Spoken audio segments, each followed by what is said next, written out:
Welcome to another interesting episode of Beyond Borders on ChannelOne TV. My name is Caleb Kuda. We are in Rwanda and we will have conversations with more Ghanaian professionals who are here and find out what they are doing and what contributions they are making towards the Rwandan community and their reflections on Ghana, our progress, our growth, where we're going, what they feel about all that is going on back home. So stay tuned in as I am about to introduce my guest to you. There is no promise we cannot keep. There is no commitment we cannot honor. There is no delivery we cannot guarantee. There is only one Bethel Logistics Company Limited, a licensed international freight forwarding and clearing agent, a trusted global brand with an extensive network for the movement of air freight and ocean freight worldwide. We are the trusted name for road freight into Western and Northern Africa. We are fully accredited by Ghana Customs and Excise. We cater for all your freight forwarding, customs clearing and forwarding, cross trades, inland transportation, internal cargo tracking systems, customer freight costing and consultancy, cold chain logistics management, logistics and warehousing, quality inspection, and much more. In Accra, Tema, and Takrady, we are always available to ensure easy movement of cargo countrywide. Call us on 0204 528 900 or 0244 707 859. Email info@bethellogistics.com. Locate us in Accra at North Ridge, adjacent Accra Girls High School, or in Tema at Community 4, or in Takrady on the second floor of the GCB building. Website bethellogistics.com. Bethlog, experts in shipping logistics.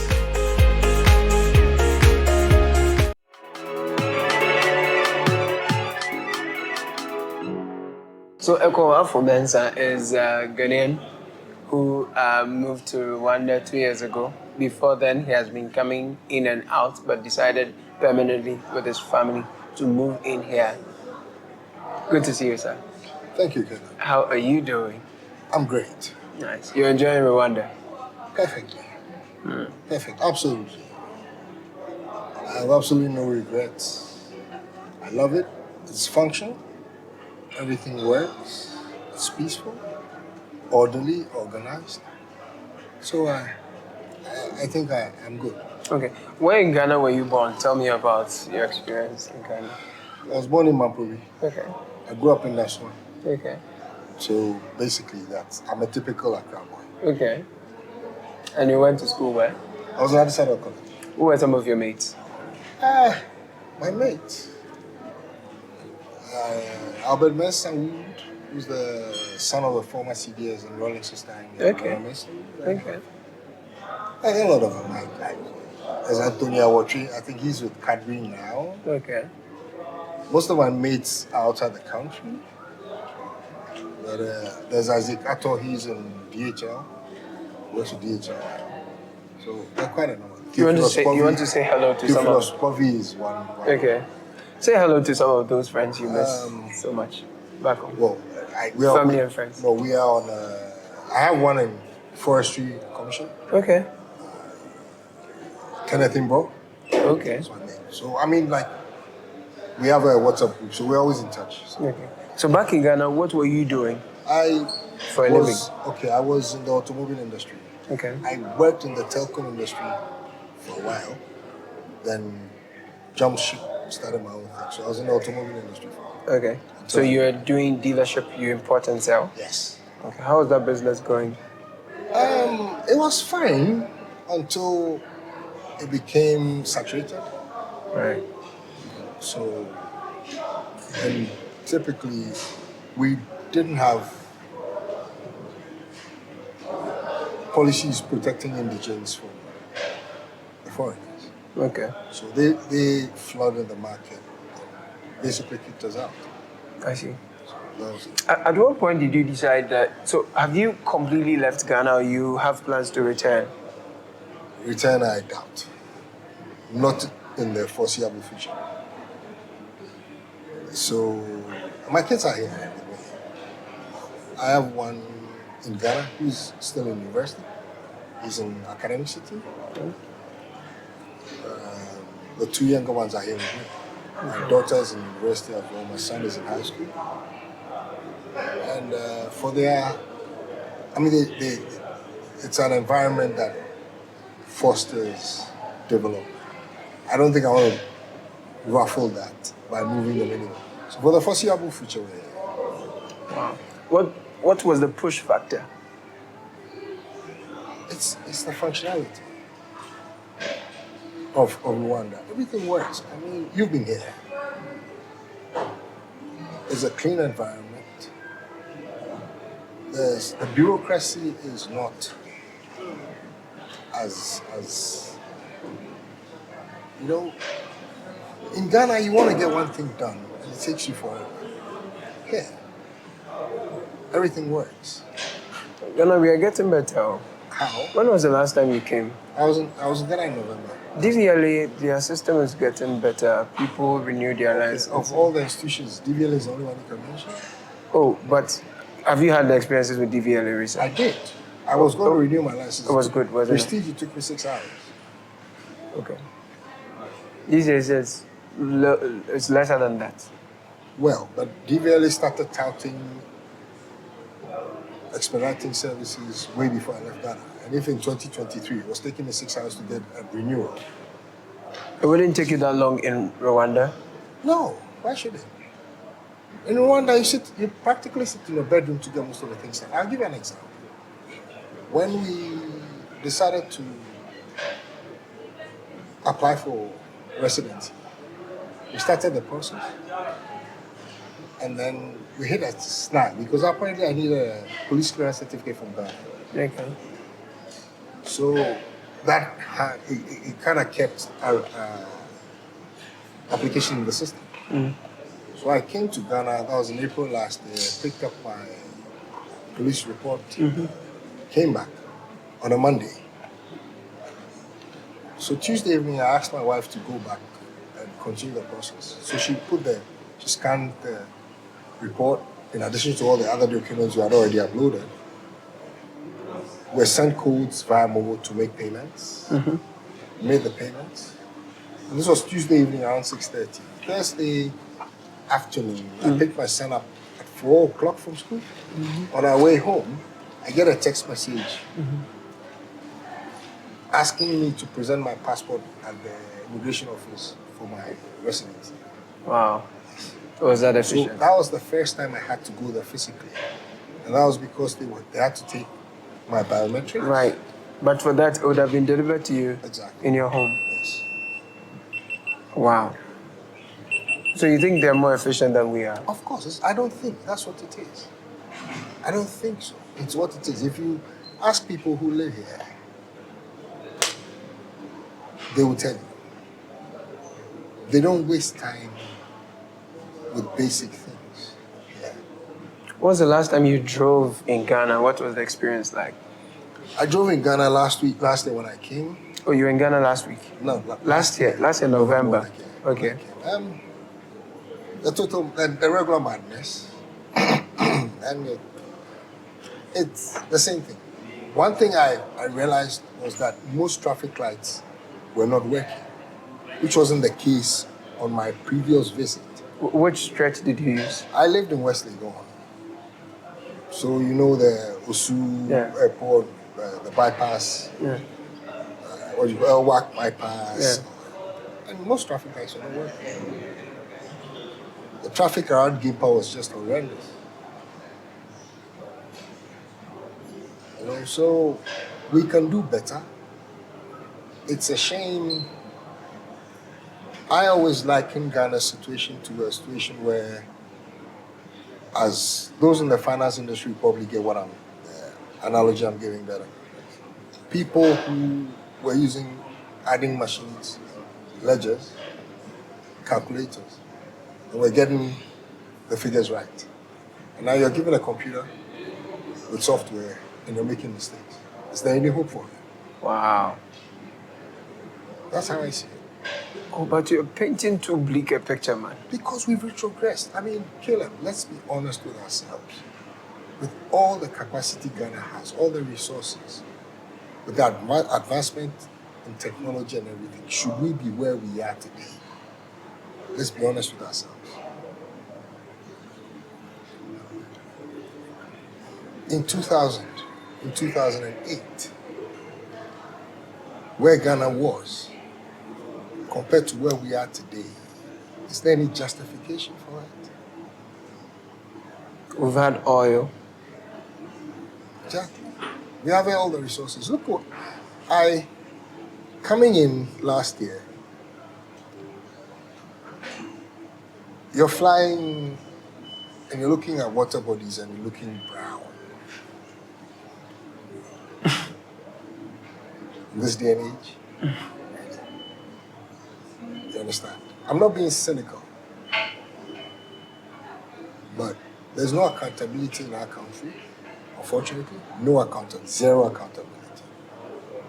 And the politicians are supposed to be working for us. They are our employees. We pay them to make decisions on our behalf. Okay? So I watched something on YouTube. I was so upset. Where the deputy finance minister was talking about, was it exchange rate being a ritual? If you look at his demeanor, the arrogance with which he was saying what he was saying, you ask yourself, is this guy working for us? Or does he think he's lording his authority over Ghanaians? That's not something a politician in Rwanda can say. I said something earlier. There's one thing that runs across everything, that's the accountability. They will hold you accountable. The president in this country has an active Twitter account. Okay. Which he monitors consistently. So if Himself? Yes, he does. He manages it. His Twitter account? Yes. So he's monitoring for what? He's monitoring because what? He's serving people. He needs to know what the feedback is. Is he getting things right? Are his appointees doing what they're supposed to do? He needs feedback. I watched an interview of him. He said his greatest asset is information. That's his greatest asset, because you carve policies based on information. You understand what I mean? When you know what's happening with certain people, then you can promulgate laws and policies to aid their daily existence. Yeah. That's what they do here. Let's talk about housing, for example. Yes. Right. How is housing in Rwanda like? Is there public housing? Is it cheaper? Is it affordable, truly? Compare that to housing in Ghana. Again, mindful that our population is much more than they are. Their capital, Kigali, they have 1.2 million. We have 5 million. Also, land tenure system is pretty different. Ours, families, allodial titles, conflict, and all of that. So if the state wanted to do public housing, the challenges it would go through to do such a thing in Accra may be different. The dynamics may be different from here, right? I've seen some wetlands totally converted into eco parks and all of that. Tell me about housing in Rwanda with all these context and background. It's interesting. I was talking, before I came here, I was having a conversation with a group of indigents. We're talking about this land system. There's a parcel of land in my area, which I heard was under litigation, Right. which was strange. Okay. So I was asking. Land litigation is strange in Rwanda? Yes, it is. Okay. So I was asking how that happened, and the guy said to me that was 15 years ago, because their systems were not as robust as they are today. Okay. So that happened back then. Okay, so you're listening. Okay. They have a very efficient system here. They have, when I came here in 2019, I went to the Rwandan Housing Authority, just looking at opportunities of investment there. They actually have they've got a framework governing real estate here. Right.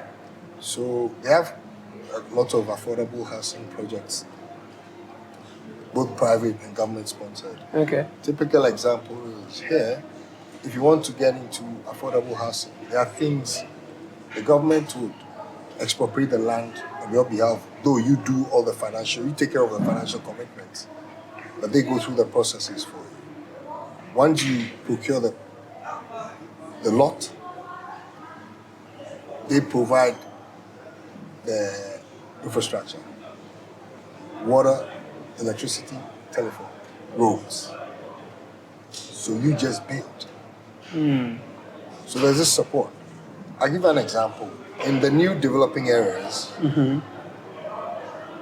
when people start building, all the residents need to do is contribute a certain amount of money for roads and lights, street lights. And the government, so you contribute 30%. Okay. The government mandatory will have to put up the 70. Once you do the 30. Yes. They have systems that work. They were deliberate and intentional about so many things. The sad part, most of the things they do were built on blueprints from Ghana. You don't mean it. I'm telling you. And sometimes spearheaded by Ghanaians. Yes. I'll give you a classic example. The Revenue Authority in Rwanda Yeah. was part of their Ministry of Finance. Okay. So like their GRA and their Ministry of Finance was Yes, together. it was together. It was a Ghanaian who decoupled the Revenue Authority and set it up. Well, how was that process important? Why was that necessary? Because they identified the tasks. And so there's no, sometimes when you have institutions do that, there's this cross Right. Duplication of functions. application of functions and it creates problems. Revenue mobilization is different from finance and economic planning. Yeah. We have the same in Ghana. Yeah. Okay, so these are some of the things.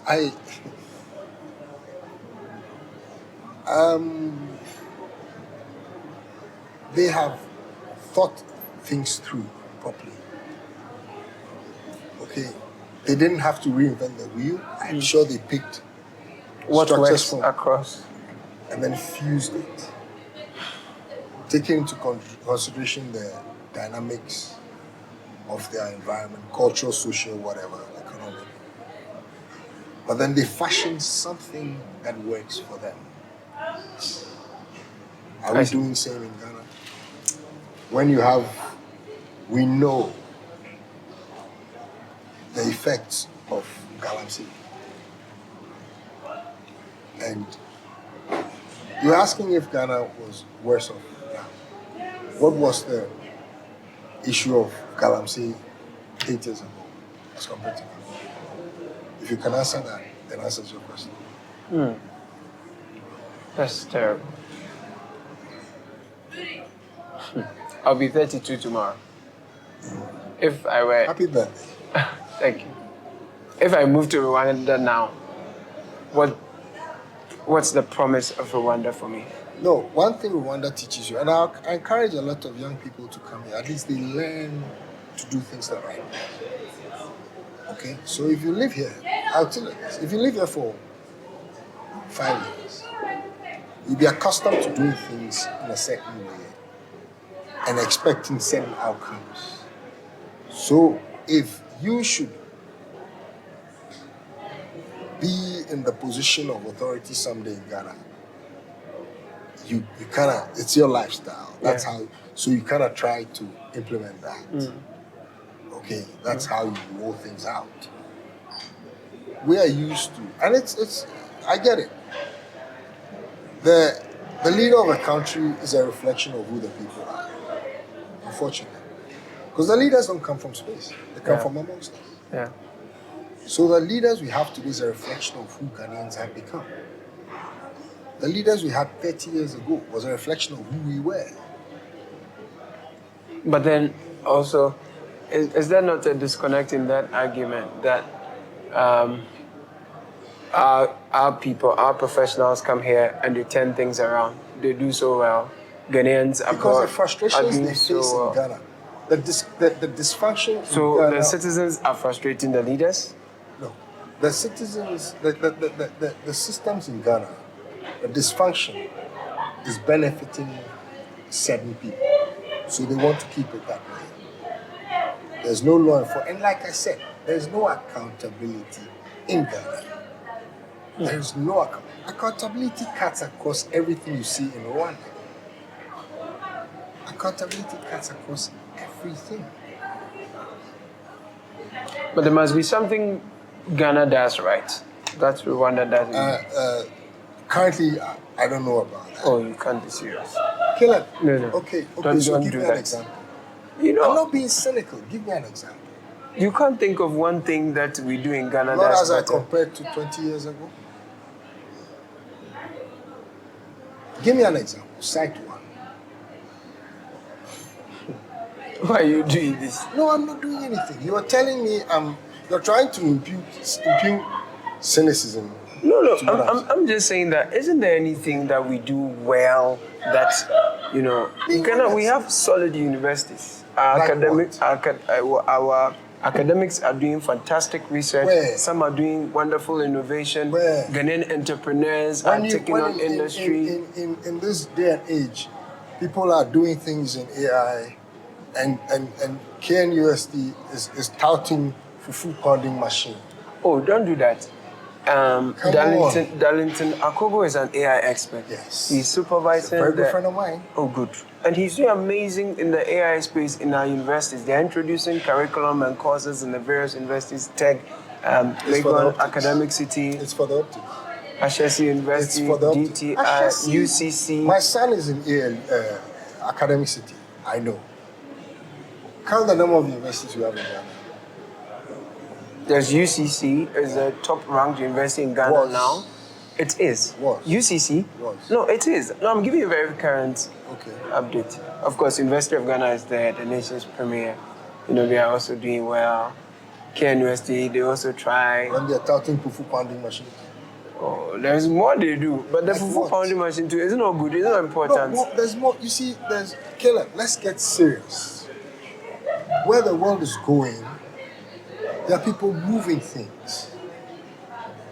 Okay? There are people moving things. What have we done? What can we compete? On what level can we compete? In which industry? You're mentioning all these universities. Darlington, you're mentioning is an individual. An individual. Okay? It wasn't a system that developed Darlington. It was an individual. I have one guy, James Badwo, very brilliant, intelligent young man. But it's his own personal motivation. Here, they have a coding academy for girls. On your way to Kivu, on your way to, I think it's after Musan. They have a coding academy. They are deliberate. They are intentional about the things they do. The government is rolling out the TVET or STEM. yes, STEM It's a education. joke. What do you know about it? It's a For joke. which you say that? It's a joke. It's all for propaganda. You watch them on the education. Oh, excuse me. They're distributing tablets to students. Jesus Christ. You are not impressed? Jesus Christ. Do they even have light to power the tablets? Oh, the Doomsday is Do they have intermittent. light to power the It's tablets? localized. How integrated power is your internet system? Here, in Rwanda, it's mandatory. Every public place you go must have Wi-Fi. We went to a restaurant yesterday. Yeah. So that's It's mandatory. That's how I connect with people back home. When I go to anywhere, then Public there's places, Wi-Fi. yeah. So the In hotel has Rwanda, Wi-Fi. This is not in Europe. Wow. If you see footages of Rwanda in 2000 Yeah. Yeah. and you compare it to where they are today, it makes it look. When I say we've retrogressed, there's a reason. And it's all leadership. It's all leadership. The leader has a plan. He brings on board people who share his vision. they're committed to it. They stick to the plan. But there's been a great plan in the last 8 years, wouldn't you agree, to open up access to education and increase the quality of human capital in the country. So you're doing great. free SHS. Wonderful. Free SHS, did we build up the infrastructure to accommodate the people? I mean, it was done progressively. But when you're building, you're spending 400 million to build a cathedral and you're not doing these things. Look, Caleb, let's knock it off, please. Let's be honest with ourselves. Let's be honest with ourselves for once. For once. Let's stop the optics and be honest. You increase intakes in schools. You don't give them the requisite infrastructure to absorb them intake. I saw a footage of Wesley Girls. I went to Addis Ababa. Wesley Girls was by far the most prestigious, not even girls' school, the most prestigious school in Ghana. It still is, isn't it? With them eating on balconies, sleeping in the dining hall or something like that. Are you sure you saw, right? Check it out. Sleeping in the dining Check hall. it out. I saw a footage. I was so... Check it out. There are footages. It's what the Wesley Girls I knew. It's not the Wesley Girls today. In spite of us finding oil, in spite of us getting all the things we've gotten, we couldn't improve Wesley Girls. What has changed? There was a lot of, to be honest with you, in 2016 when I started practicing media on commercial level, there was a new government. You go around the market, talk to the market women. There was enthusiasm, excitement, there was hope. Goodwill, yeah. Goodwill. The last time I felt such a thing was 2 days ago when Kagame was at Musanze. No, it was the kind of hope they had. One of the young people said, even if life is not going well for you, you have hope. If you look at what is sacrificed for this country, we can only pay back like on days like this. We don't get an opportunity to do that for so many years. You know, if you're Rwandan, if you're young, even if you don't make it, you have hope. For me, that's a big deal. With providing stability, providing opportunity, and knowing that it will come even if it doesn't come now. You know, I've had an opportunity to go to a few other African countries. You don't find that. So, for me, that hope is everything. Let's talk about the other African countries you visited. I am coming from Ghana, and I'm with colleague journalists. I'm from Nigeria, Kenya, Tanzania. And the complaint is that times are difficult. There's a global recession. Things are really difficult. And a lot of Africans are migrating. Is that the feeling in Rwanda, that times are hard and people are leaving? No, we are not spared from world problems like anyone else. The difference is we believe in our leadership, and our leadership, whatever they're doing, we know they're working for us. I've been to Kenya, I've been to Tanzania, I've been to Ghana once as well. I think that's the difference, is that despite the issues, you don't believe that your leadership is fighting for you or with you. So that's the difference. We are not saying things are perfect here, but things are getting better, and our leadership is with us. What is Paul doing differently that his peers say, William Ruto, Akufo-Addo, what's his name, Tinubu, and the others are not doing right? What would you say Paul is doing extraordinarily? I think one, he works for the people, and he takes responsibility, and he holds people accountable. The countries that I've been to in Africa, like our leaders are different. You know, a minister has no escort, they are servants. And they know that if they mess up, someone else will come. And you have 7 ministers.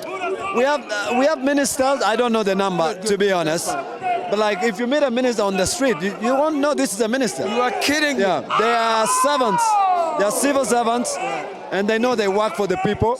And the moment you start thinking otherwise, you're not in that position. Wow. So I would say for me, that's the biggest difference, is working with people that he holds accountable. Wow. And that's how the average person benefits. I am from Ghana. Our leaders tell us that they are working for us. They tell us that they are our servants. I'm sure that's the same narrative our friends from Kenya will report, Tanzania will report. But They are saying it, but you say you feel what he says. We see it. We observe it. We see it. We are a country still with limited resources, but the growth in infrastructure, supporting youth programs, access to education, access to health. You know, even if you don't have cash income in Rwanda, if you had an accident, an ambulance will pick you up, take you to a public hospital, and you'll be taken care of. You cannot say that for many other countries. And that's not because we have better resources. We don't. It's because we have people that mean to work for. It's not what they tell us, it's what we see. I don't even think they say it a lot. I think we see it and we feel it. Now in Ghana, the situation is literally like there is no hope. No, Where did we go wrong? The difference is, like I said, I started coming here in 2018. You know that phrase where they say, if you miss, if you blink, you miss. You come to Rwanda, you get out of the system, come back in 6 months' time, something else. There's this constant progression, development, you see. President Kagame has earned the trust of his people. He has earned the trust of his people. Because the sacrifices he asked them to make and the attendant rewards he promised them, they have seen it. It's tangible. So he drives around town with 5 cars. Who wants to harm him? People will die to protect him. Can your president say so? Can your president say so? I'm sure. I saw a video of him being hooted at, booed somewhere. I mean, come on. Maybe it's opposition people. Oh, really? Perhaps. In Ashanti region? How strong is the opposition in Ashanti region? Oh, okay. Caleb, let's be honest. That's the thing I was asking of you. Okay. Let's be honest. Do you think that there has not been critical feedback enough to the government, or the government is in a silo, so that it's not listening It's to not in critical, a silo. It's not listening Like I to said, critical. they're exhibiting on steroids. Straight and simple. Straight and simple. I'll be blunt. I'll be blunt. We've always wanted to sound politically correct. We've always wanted to sound appealing to people, sound right. We're brought up in being respectful. I'm not being disrespectful when I say we're exhibiting on steroids. Look what we've done with Galamsey. Don't we know the effects? Don't we know the harm it's going to cause for our offspring? We are exiting. I'm 52. We'll be exiting very soon. But what future are we leaving for the kids we've had? Are we thinking about them? And if you are in this existence and you don't think about your future, let's be blunt. Let's be honest. And I've asked you this question, you couldn't give me an answer. The year 2000, Kufuor was in power for what, 8 years? We could give tangible transformation between 2000 and 2008.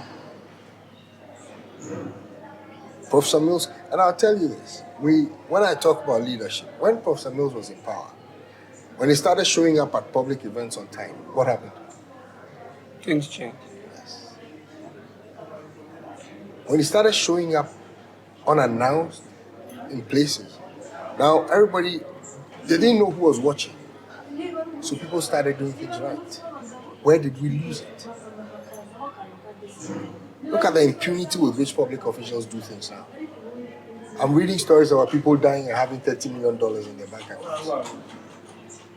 They've worked hard, haven't they? Worked hard. I bet Bill Gates will tell you he didn't earn $30 million in the first 5 years of his operations. Ask him. I don't know about anybody who earns $30 million in 5 years from nothing. But those are not confirmed stories. Or I said I have read, no. But there's no fire, smoke without fire. We watch Sisi Adepa. People can keep millions in their homes. Really. There is no promise we cannot keep. There is no commitment we cannot honor. There is no delivery we cannot guarantee. There is only one Bethel Logistics Company Limited, a licensed international freight forwarding and clearing agent, a trusted global brand with an extensive network for the movement of air freight and ocean freight worldwide. We are the trusted name for road freight into Western and Northern Africa. We are fully accredited by Ghana Customs and Excise. We cater for all your freight forwarding, customs clearing and forwarding, cross trades, inland transportation, internal cargo tracking systems, customer freight costing and consultancy, cold chain logistics management, logistics and warehousing, quality inspection, and much more. In Accra, Tema, and Takrady, we are always available to ensure easy movement of cargo countrywide. Call us on 0204 528 900 or 0244 707 859. Email info@bethellogistics.com. Locate us in Accra at North Ridge, adjacent Accra Girls High School, or in Tema at Community 4, or in Takrady on the second floor of the GCB building. Website bethellogistics.com. Bethlog, experts in shipping logistics.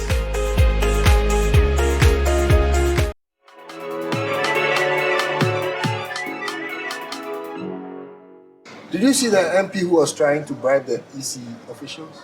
I saw that. I tell you, here in Kigali, the guy will be in prison. Seriously. Yes.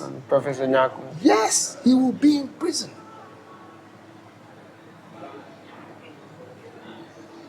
The RIB will pick him up first thing. He was on Metro TV two or 3 days ago. And I laughed. And it will even be worse for him as a parliamentarian because he should know better. Yeah. So the punishment would have been heftier. Exactly. But he's walking around. So that's why you use the SOS phrase to describe us. Whatever on steroids. Say it. SOS. Be honest. SOS. Speak the truth. SOS. On steroids. Right. That's what it is. Gymnastics. How are we going to get out of this? I don't know. I've lost hope. But you're still working towards Ghana's growth from where you are, you're not? You're not contributing, you're not doing anything. I'm not wasting my time because even people who dedicated their entire lives couldn't make an impact. What impact can I make? This is a good thing to say. I'm not giving people hope. Well, I'm not saying this to please anybody. I don't live my life to make anybody happy. The government doesn't care about me. Why should I care about him or them? I'm looking out for my kids. I brought them into an environment where they learn to do things properly, where they grow up to become good human beings. So what should the rest of us do? Well, I'm sorry. You guys made your choices. You made your bed, lay in it. Oh, but you too, why are you like this? No, you made your bed, lay in it. Because there are things that have gone on in Ghana. There are people who are speaking out so loudly, so vociferously in the time of John Mahama. Where are all of them? Okay. The guys who were shouting and Safo were here, where are them? Where are they? Sorry. The guys who were screaming and Safo were here and Safo were here, where are they? All those preachers who use their pulpits as campaign platforms, criticizing Mahama putting a foot wrong, criticizing Kufuor doing this, criticizing Mills doing that. Where are they?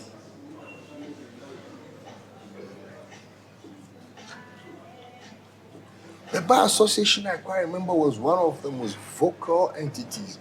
Akufo-Addo came into power and they said they had stopped doing what? What was it they said? What was it they said? Show me you're an honest man. What was it they said? Yeah. What did they say? Don't say yeah doesn't define anything. What did they say? We heard them. You heard them saying what? Yes. I mean, they said that as and when it's necessary, they'd speak, but they didn't think that it was a thing. But during my honest time, it wasn't as and when it was necessary. The guys who were it's Ankuma's group, what do you call them? Occupy Ghana. Occupy Ghana. Where are they? They occupy. They're occupying Ghana. They are occupying I mean, no, Ghana. I did not. No, Seriously, I did not occupy Ghana. No, because that's what I'm saying. Because Yeah. the Kenofratas and stuff were part of that. They are occupying Right, Ghana. right. Kigali has changed a lot. I've always been like this, and that's one reason I left. Okay, you can't stand. Because then, You can't stand it. So you say you're not coming back anytime soon. to do At what? least. Tell me what Ghana has to It's do. your motherland. To do Where you were born. Really, what has Ghana done for me? After all the sacrifices we made, all the taxes, what has the country done for us as citizens? We don't have drinking water. They're damaging our rivers. Look, Caleb, the least said the better. My despondency has a foundation. I'm trying to be very polite and control. I know, crying. Because if we have to be honest and bear it out as it is, we're taking everybody to the cleaners. Wow. So President Akufo-Addo, the back stops with him, right? The back stops. Back with him? stops with who? The president. He's the problem of Ghana. Oh, how? You want me to elaborate? I want to know.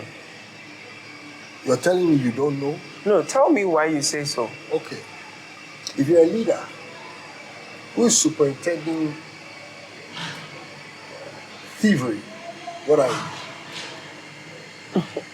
You see, don't make my work difficult. I'm not. Look, I'll tell you this. The signs were there, but for hypocrisy, Ghanaians ignored it. That's why I said, you made your bed, lay in it. You made your bed, lay in it.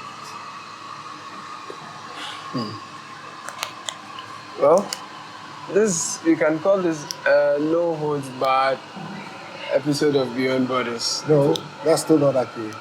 What's I've it? held a lot back. You've still had a lot. A lot. 20. All right. Then I don't know how to call it. This is for public consumption. You need to be to speak with some modicum of decorum. Right. Right. There are younger people watching, but you need to call a spade at certain times. That's what I've tried to do. But if I was going to tell you what I feel, It's okay.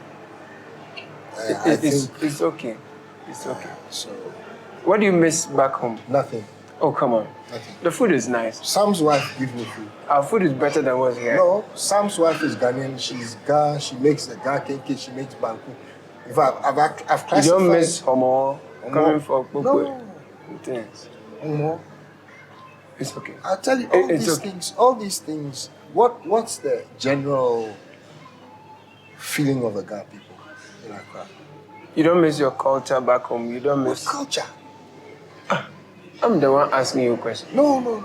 Right now, you're interviewing me. I have to. We're supposed to have. No, you asked me a question. I'm only asking you questions in return to. Yeah, so you don't have hope.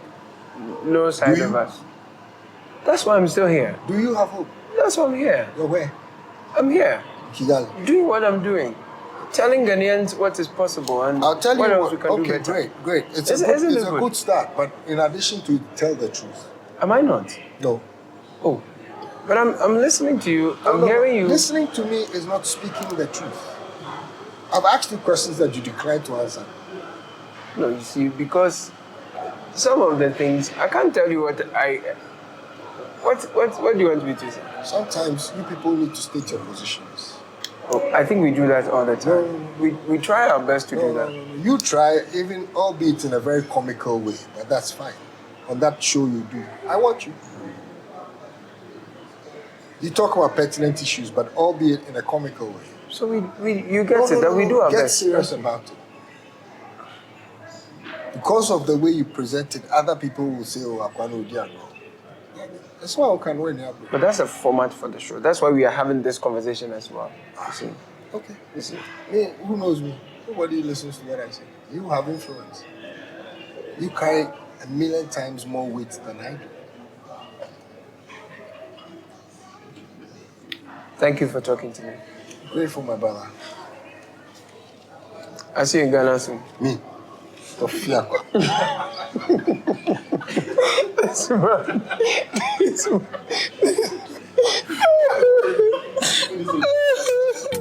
away from that explosive conversation, let's settle for a calmer one with the chairman of the Ghanaian community in Rwanda, Samuel Fletcher Aban.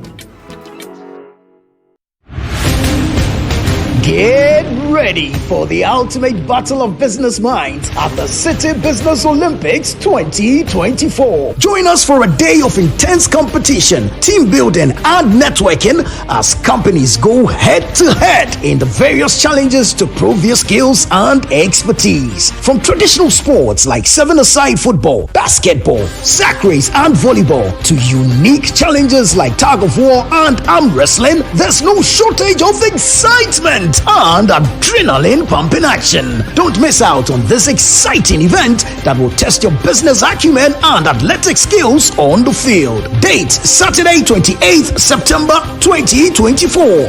Venue Eden Heights Sports Complex, Wager. Time 8 a.m. Call 0558 973 973 for details on how you can participate and showcase your company's talents at the City Business Olympics 2024.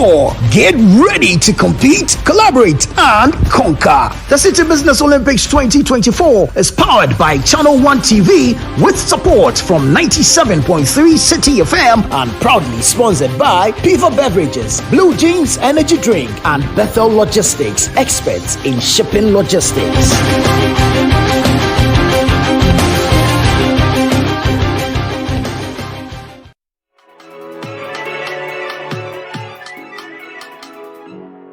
You must have some friends and connects who are seeing you in a long time on TV now. You want to say hello to them? Yes. Do I have to mention this? Yes. Okay. I think it's... okay, first of all, to my family, to my mom, Christine Aban, my brother, Francis, my sister, Susie, and my extended family as well. Then my schoolmates, Isaac Coleman, I have John Affle, I have Kofi Adjumandampa. I miss them a lot. But I do go there from time to time. How recently was your last return, last trip? I was there last year. Last year? In July, yeah. I go there at least once a year. Once a year? Yes. This year I might go also. So, when you first left Ghana for Rwanda, how was Ghana like? What was, 7 years ago, what was Ghana looking like? Ghana was, compared to how it is now, it's gone a bit back. But I'm sure as time goes on, it will get better. But it's gone back a bit, but I'm sure the authorities know what to do. So. What do you mean, we've gone back? Oh, I mean, I've been here for the last 7 years, so in terms of comparison between what Rwanda has done so far and what Ghana is doing now, the comparison is quite big. Compared from where Rwanda has come from and where they are now, and what we have, what we've done with what we resources, what we have, and how much it has benefited the indigenous. That's the comparison that I am making. Right. What was the metric that when you, as a Ghanaian, as a leader of the Ghanaian community here, you realize that since you've been here in the last 7 years, some things have improved in Rwanda, but if you cast your mind back to Ghana, things are going backwards. That's the argument. That's the argument. Good. Give me some metrics. Like, if you look at maybe this, that, Ghana is going backwards, and compared to Rwanda, they are doing A, B, C, D, based on even an understanding that we have much more than they do, but they are making progress. Okay, let me make it simple. Yes. Let's say cleanliness. I mean, Ghana used to have, town council, where they used to inspect homes to make sure that your houses are clean. I don't know whether it's still there in Ghana, but here, since I've been here 7 years, every first Saturday, last Saturday of every month, yes, between the hours of 7 a.m. and 11 a.m. Over here? Yes. You call it Uganda? Yes, it's called Uganda. So all shops are closed, and when this period, everybody is supposed to clean its community, irrespective of whoever you are. They don't, unless you are from the Seventh-day Adventist Church, where you need to have a permit. Okay. You need a permit? Yeah, you need a permit. As an excuse? As an excuse. For not doing Umuganda? Exactly. Otherwise, you need to be part of your community. And it's so that's on cleanliness? Every and it's been here since, apart from, of course, the COVID. Apart from the COVID, but aside that, it's been consistent. You know, we used to every do step. that. In fact, honestly, during the NDC John Mahama government, I think the Chief of Staff Julius Debra initiated this once, first Saturday of every month. We were doing some cleaning as well. Well, that was changed. Yes. We were told Accra will become the cleaner city. There was a Making Accra Great Again initiative. Exactly. All that happened, but you say that based on all that you have seen, Uganda has done better By than far. Ghana, Accra becoming a cleaner city. Yes, and in terms of another thing I may want to add is like here the crime rate is a bit low Okay. because they have a good ID system. Like it is mandatory for you to have your national ID. Okay. All the time. Yes, on you. It's a crime not to have it on you at any point in time. You have to- And they've been doing this way back. I had my foreign ID here before I had my Ghana ID. What? Yes. Why? What explains that? No, because here it's been there since I came here. It's been there Okay. from inception. So it's efficient. The It's ID efficient. system is yeah, efficient. I mean, you can't do away with it. And So if you wanted to get a Ghana card compared to getting an ID you need here, which one is more efficient? well, I'm yet to experience how efficient Ghana's own is, but I know here it's quite efficient. I see. The ID links you up to so many things. Yes, even when they have your phone number and they link to your ID, they can get any Everything information that works. they want. Where you stay, where you work, what you do.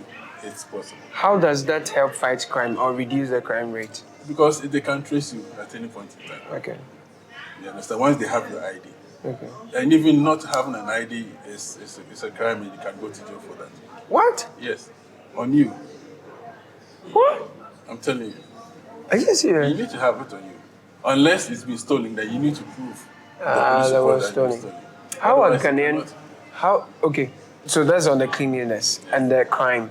Is there anything else you want to add to that? In terms of in terms of checking the speed, like they have speed robots all over the place. Speed robots. Yes, so you cannot go beyond a certain limit. Let's say within the city, you cannot go beyond 60 Yeah. kilometers per hour. Yeah. Outside the city, let's say 80. Yeah. And these robots, there's no police to check it. So when you go beyond 60, the robot automatically takes the picture of a number plate, and then the next morning you receive an SMS that you were at this point, you were speeding at this time. This is your charge, equivalent of about $25, and you need to pay within 5 days, or you pay an extra $10 Wow. for not paying. And Are we talking about the UK? I think the UK has the same. I mean, are we talking about something that happens in the UK? Yeah, I'm talking about Rwanda. Also in Africa? Rwanda is in Africa, right? Oh, okay. Yes. I forgot. Okay. Rwanda is in Africa, and you can't. I mean, and the police will not. When you pay, you don't pay cash. Oh. You pay via Momo or to your bank account. So the police is not going to take anything from you. When they stop you, they check on their phone. They have an app, so they check. Let's say, okay, they see your number plate. Okay, you have a fine to pay, and you stay there. You pay before you move. Otherwise, you don't move the car. And also another one too is at night they also check for alcohol. So almost all the police in the night patrol have breathalyzers. To check for alcohol Yes. consumption. So when they check you and they realize that you are like you're taking some alcohol, you park your car there. No, it's a gradual thing. They take your car key, Right. and then they inform the authorities, because when you take the breathalyzer, automatically translates to their headquarters. Oh, So- you're kidding. The data is transmitted to the police so headquarters. what happens is that, like, from there, and then you will not drive again because your car is parked there. And then the police vehicle takes you to prison. Wow. Straight. Yes, you go to prison you'll be there for 5 days. They tow your car. Your car is kept in their custody for 5 days, and you pay for the towing of the car to that place. Wow. Yes, irrespective, they don't care who you are. You can be a minister, you can be anybody. The law works for everyone. Wow. So that's how efficient the system is So crime something to compare. and then even road discipline. Road discipline So is so high. So what's the crime? What's the road crashes rate here like? It's quite low. It's very low. It's very low because you cannot go beyond the limit. You cannot. You should be ready to. And for the big trucks, they have speed governors on them. So if you go faster than your speed governor also is recorded, then you can also be fined. So you said there are robots on all the streets? There are robots. Robots? I wish I had a picture of it. Yeah, I can find please share with me because, wow. Yes. They call it Sophia. You call it what? Sophia. Sophia. Okay. They have, some of them are visible, others you will not find them. Wow. Yes. So they just snap you. You will know because it has a flash on it. Okay. So once it flashes your number, you know you're in. Sophia. What resources does Rwanda boast of? You know, we learn this from school. Technology. We rattle it. We have Technology. cocoa, we have diamond, we have gold. Their only resource is coffee and maybe their tax system. It's quite efficient. Coffee and tax. Coffee and tax. In fact, their tax system was set up by Ghanaians. Yes. At the point, the Ghanaians helped them to set up their tax system. Who's the pioneer? You know the name? The name doesn't come. Okay, great. But I can find it again. So Ghanaians assisted them to build their tax system. The tax system. How differently does their tax system work? It's quite efficient. Like, you need to have, they call an EBM machine. Okay. So anytime you go to a shop to buy anything, you need to request for an EBM, EBM receipt. Right. Okay? And that also translates automatically to their system, main system. Even now, they've introduced at the fuel stations as well. So when you go and buy fuel station, they will ask you whether you need an EBM or not. If you need an EBM, they take your phone number because your phone number is linked to so many things. And that's it. They ask them, how are you paid? Paid by mobile. You are not paying cash. So you pay by that system, automatically it's fresh in the system. That's what they used to track. Do they pay e-levy on their Momo transfers? No,